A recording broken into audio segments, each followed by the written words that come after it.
পানি লাগবে কারণ পানি পানি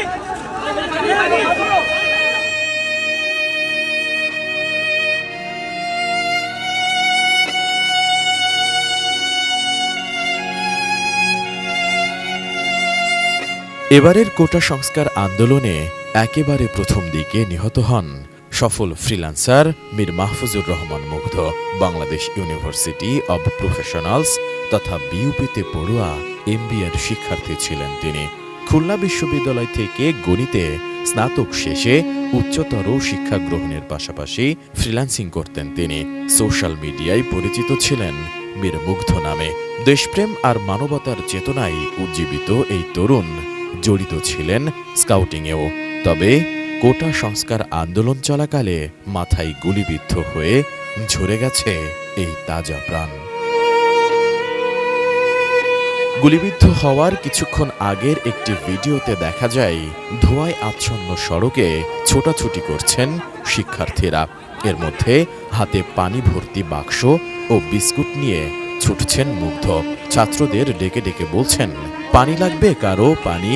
ভিডিওতে দেখা যায় অনেকেই তার কাছ থেকে পানি পান করছেন। কাঁদানে গ্যাসের ঝাঁঝালো ধোঁয়ায় বেশ কয়েকবার চোখ মুছতেও দেখা যায় মুগ্ধকে।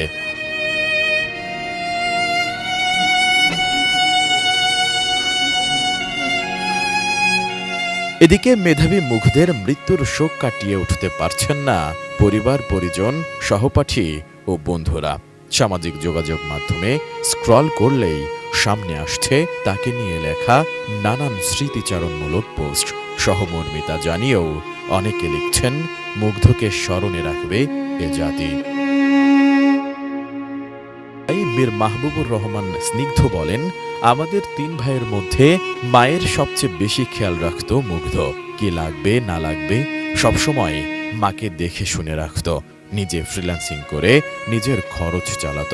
আমরা মানসিকভাবে মেনে নেওয়ার চেষ্টা করছি, কিন্তু মা এখনো কেঁদে চলেছেন।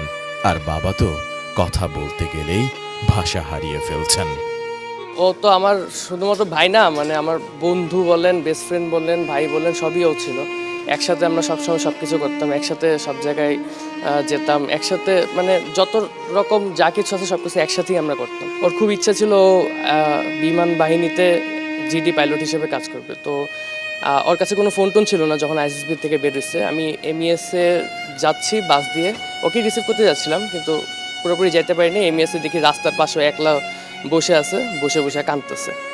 তো এই স্মৃতিটা আমার কাছে সবসময় মনে থাকে, যে ওর এই একটা আক্ষেপ সবসময় থেকে যাবে। রিসেন্টলি আমি অনেক জায়গায় দেখতে পাচ্ছি যে অনেকে ওর একটা স্ট্যাটাস নিয়ে ওটাকে ভিন্ন খাতে প্রবাহিত করার চেষ্টা করতেছে।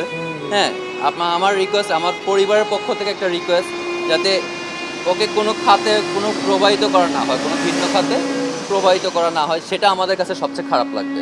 এদিকে মর্মান্তিক ওই ঘটনার বর্ণনা দিতে গিয়ে মুগ্ধর সঙ্গে থাকা বন্ধু নাইমুর রহমান আশিক বলেন, কারো বিপদ দেখলে সবসময় ছুটে যেত মুগ্ধ। উত্তরায় ছাত্রদের ওপর হামলা হচ্ছে শুনে অন্য বন্ধুদের নিয়ে ছুটে যান তাদের পাশে দাঁড়ানোর জন্য। ওই দিন অনেককেই হাসপাতালে নিয়ে গেছি আমি ও মুগ্ধ। বিকেল 6টার দিকে ছাত্রদের মাঝে পানি ও বিস্কুট দিয়ে সড়ক ডিভাইডারে বসে বিশ্রাম নিচ্ছিলাম। হঠাৎ রাজুক কমার্শিয়ালের সামনে থেকে পুলিশ গুলি করতে করতে এগিয়ে এলে সবার সঙ্গে আমরাও দৌড় দেই। হঠাৎ দেখি গুলি লাগাই সড়কে পড়ে গেছে মুগ্ধ। তার কপালে গুলি লেগে ডান কানের নিচ দিয়ে বেরিয়ে যায়। আমরা 3 জন ছিলাম বসা। আমার মুগ্ধর খুলনা ইউনিভার্সিটির একটা বন্ধু এসেছিল, নাম জাকির। ও ছিল সবার প্রথমে, দ্বিতীয়ত ছিল মুগ্ধ এবং সবার শেষে ছিলাম আমি। জাকির সাথে সাথে উঠে যায় এবং দৌড় দেয়। কিছুক্ষণ পরেই আমিও দৌড় দিই। দৌড় দেওয়ার পর আমি 2 থেকে 3 কদম যাবার পর যেটা দেখতে পাই যে জাকির আমার সামনে আছে এবং সবাই দৌড়াচ্ছে, কিন্তু মুগ্ধ আমার সামনে আর নেই।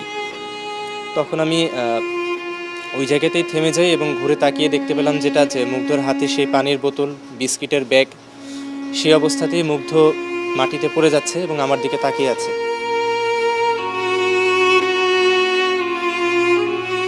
মুগ্ধদের গ্রামের বাড়ি ব্রাহ্মণবাড়িয়ায়। তার জন্ম 1998 সালের 9 অক্টোবর ঢাকার উত্তরায়। দাফনও হয়েছে সেখানে। উত্তরার ইসলামিক এডুকেশন সোসাইটি থেকে প্রাইমারি এবং Uttara high school and college থেকে এসএসসি ও এইচএসসি সম্পন্ন করেন তিনি। 2019 সালে ভর্তি হন খুলনা বিশ্ববিদ্যালয়ের গণিত বিভাগে। লেখাপড়ার পাশাপাশি ভালো ফুটবলও খেলতেন মুগ্ধ। গায়ক, গিটারিস্ট বা সংগঠক হিসেবেও সুনাম রয়েছে তার। এমন এক টকবকে যুবকের এহেন করুণ মৃত্যু কাঁদিয়েছে অনেককেই।